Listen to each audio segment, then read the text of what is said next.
There is a quiet truth many people never admit. Most of us are not afraid of being alone. We are afraid of what being alone reveals. Because solitude is not empty, it is honest.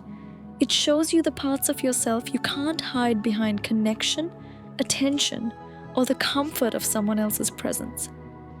Not knowing how to be alone is not a flaw.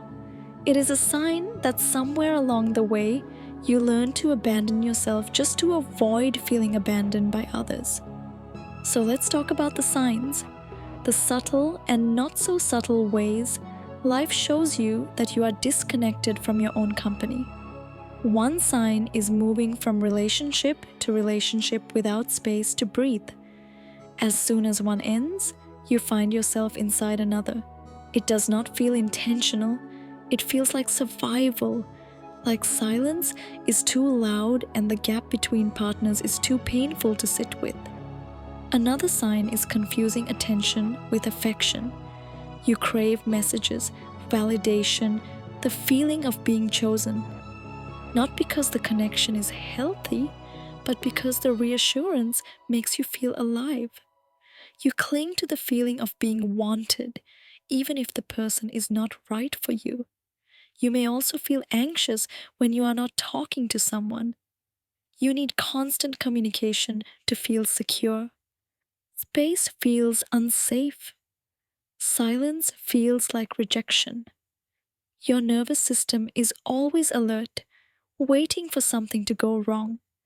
Another sign is losing yourself in relationships. Your hobbies shift, your routines disappear. Your identity becomes intertwined with whoever you are dating.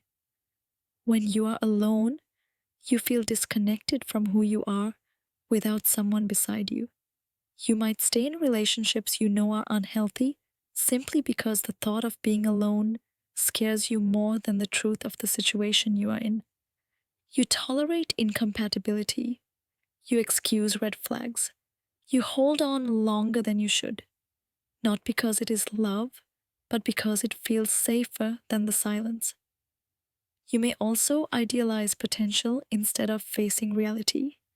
You fall in love with who someone could be, not who they actually are. Fantasy becomes a coping mechanism. It fills the emptiness you feel when you are alone. And finally, you feel empty during single seasons. Being alone exposes the parts of yourself you have not met or healed. It feels like being incomplete, when in truth, it is simply a space waiting to be filled with your own presence.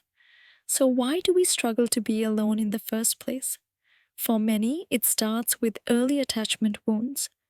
If love in childhood felt unpredictable or conditional, solitude can feel unsafe. Your nervous system learned that closeness equals safety and distance equals danger. There is also the pressure of society. We are taught that partnership means success, that being single means being behind, that you need someone to be complete. And sometimes, relationships become a way to avoid inner work. When you are attached to someone, you do not have to face your own emotions. You do not have to sit with your truth. You do not have to hear your own thoughts. But learning how to be alone is not isolation. It is integration.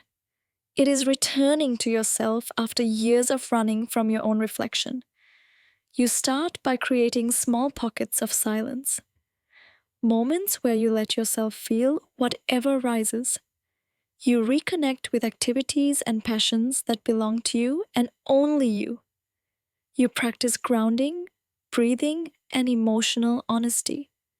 You let your own company become a place you trust rather than a place you escape. Being alone is not a punishment. It is preparation. It is where you rebuild your intuition, your confidence, your identity, and your emotional independence. When you finally learn to be alone, something inside you changes. You stop choosing from fear. You stop settling for potential. You stop clinging to validation. You begin choosing from truth instead of loneliness. You attract healthier relationships. You see red flags clearly. You stop abandoning yourself. Because real love does not arrive when you are afraid of being alone. It arrives the moment you no longer fear your own presence. Remember to subscribe, like, and follow.